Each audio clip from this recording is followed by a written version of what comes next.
Olá pessoal, então iremos dar continuidade à aula de conjuntos com os professores Arielson Martins e Daniel Santos. Bom pessoal, iremos ver a definição de conjunto dos números irracionais, a representação dos números irracionais na reta, conjunto dos números reais e relação de inclusão dos conjuntos numéricos. Conjunto dos números irracionais. Por muito tempo acreditou-se que os números racionais eles eram suficientes para expressar a medida de qualquer segmento, mas entretanto os pitagóricos eles descobriram que a diagonal e o lado de um quadrado eles não são segmentos comensuráveis. Consideremos um quadrado de lado unitário. Então a gente vai traçar aqui a diagonal desse quadrado. Para obter essa diagonal, eu vou aplicar Pitágoras, já que esse triângulo aqui, ó, ele forma um triângulo reto. D ao quadrado é igual a 1 ao quadrado mais 1 ao quadrado. D ao quadrado é igual a 1 ao quadrado é 1. 1 mais 1 é igual a 2. Então, D é igual a raiz de 2. Que a raiz quadrada de 2 ele é 1,41, 42, 13, 56, 23. Ele é um número cuja representação decimal ela tem infinitas casas não periódicas depois da vírgula.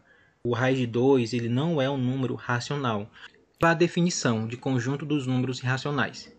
O conjunto dos números irracionais ele é formado por todos os números que não podem ser expressos na forma A sobre B, com A pertencente aos inteiros e B pertencente aos inteiros, mas é diferente de zero.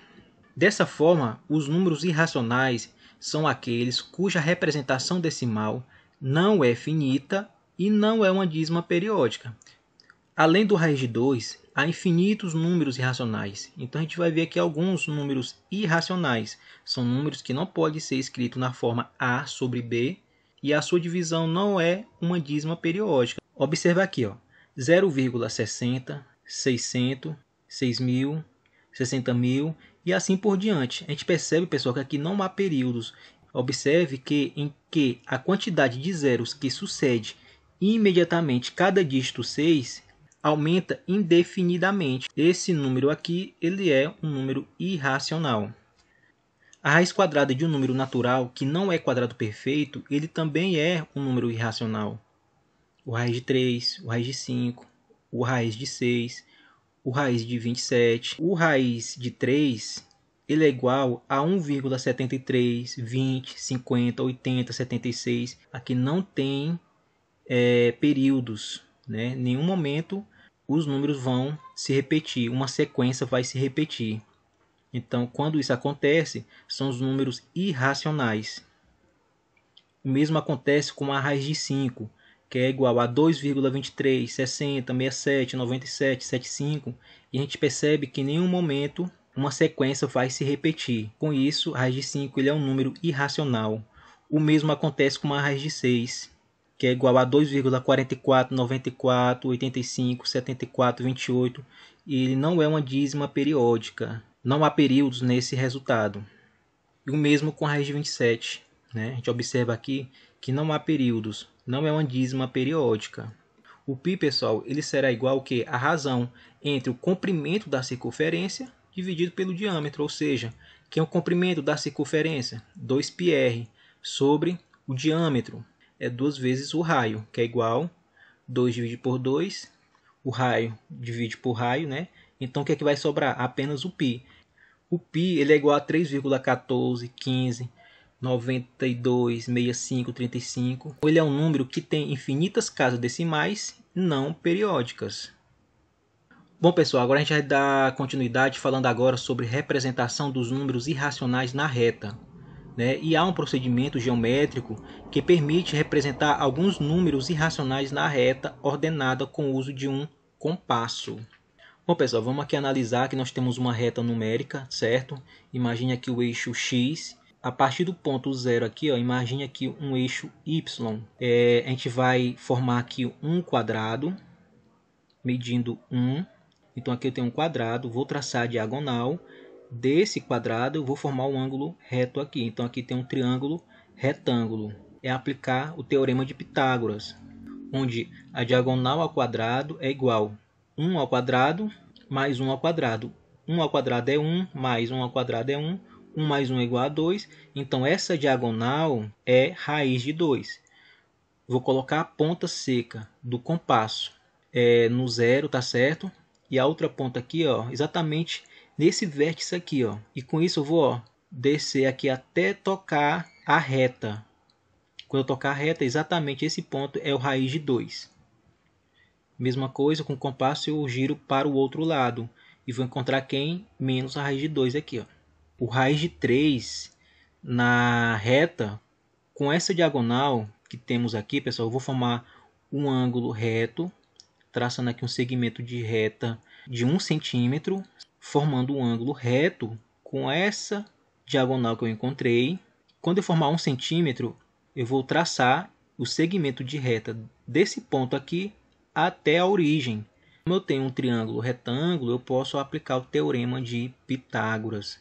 Então, vou chamar isso aqui de D. D ao quadrado é igual a raiz quadrada ao quadrado mais 1 ao quadrado. Isso aqui eu posso cortar com a raiz, vai ficar apenas o 2. E 1 elevado a 2 é igual a 1. D é igual a raiz de 3. Essa distância aqui do zero a esse ponto aqui é raiz de 3. Ou seja, a hipotenusa desse triângulo retângulo é raiz de 3. O que é que eu faço para me encontrar ele na reta? Vou botar a ponta seca aqui na origem, a outra ponta do compasso exatamente nesse ponto aqui e só girar para um lado. Quando tocar a reta é exatamente o ponto raiz de 3, que é um número irracional, e a mesma coisa eu giro para o outro lado e vou encontrar a raiz de menos 3 na reta. Classifique cada sentença em verdadeira ou falsa. A letra A diz o seguinte: um número irracional não é um número racional. Bom, pessoal, de fato, um número irracional não é um número racional, porque o número irracional ele não pode ser escrito na forma A sobre B. E também a sua divisão, a sua dízima, ela é não periódica. Já os números racionais, ele pode ser escrito na forma A sobre B e sua dízima é periódica. Então, essa opção aqui é verdadeira. A soma de um número irracional com um número racional é um número irracional. Então, essa opção é uma opção verdadeira. Uma dízima periódica é um irracional. Bom, pessoal, isso aqui é falso. Os números irracional, a sua dízima, ela é não periódica.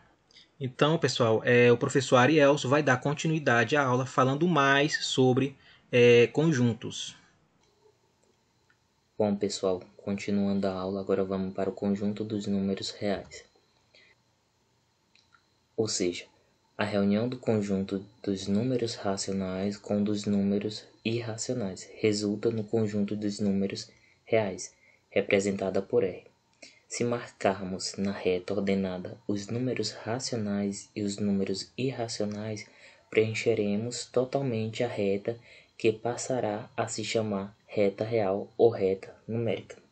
Ou seja, o conjunto dos números reais nada mais é do que a união dos números racionais com os números irracionais, no qual as operações soma, subtração, multiplicação e divisão estão bem definidas.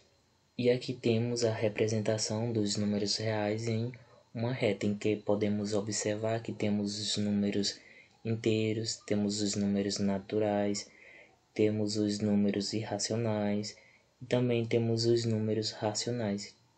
Então, o conjunto dos números reais nada mais é do que essa união. Relação de inclusão dos conjuntos numéricos. Os conjuntos estudados até aqui podem ser representados em um diagrama. Ou seja, temos aqui um diagrama em que temos o conjunto dos números reais, ou seja, esse aqui é o conjunto dos números reais, e temos essa divisão aqui, em que um lado temos o conjunto dos números racionais e do outro tem o conjunto dos números irracionais. Então aqui desse lado podemos notar que temos o quê? O conjunto dos números naturais, que está contido dentro do conjunto dos números inteiros, e o conjunto dos inteiros está contido dentro do conjunto dos racionais. E aqui temos o conjunto dos irracionais. Então, o conjunto dos números reais nada mais é do que a união desses dois conjuntos, o conjunto dos racionais e o conjunto dos irracionais. O conjunto dos números racionais é um subconjunto de R. Então, o conjunto dos números racionais está contido no conjunto dos reais, como o conjunto dos números naturais é um subconjunto de Z, e Z é um subconjunto de Q. Então, podemos dizer que o conjunto dos números naturais está contido no conjunto dos inteiros, que está contido no conjunto dos racionais, que está contido no conjunto dos reais. Bom, pessoal, a aula termina por aqui. Muito obrigado e até a próxima.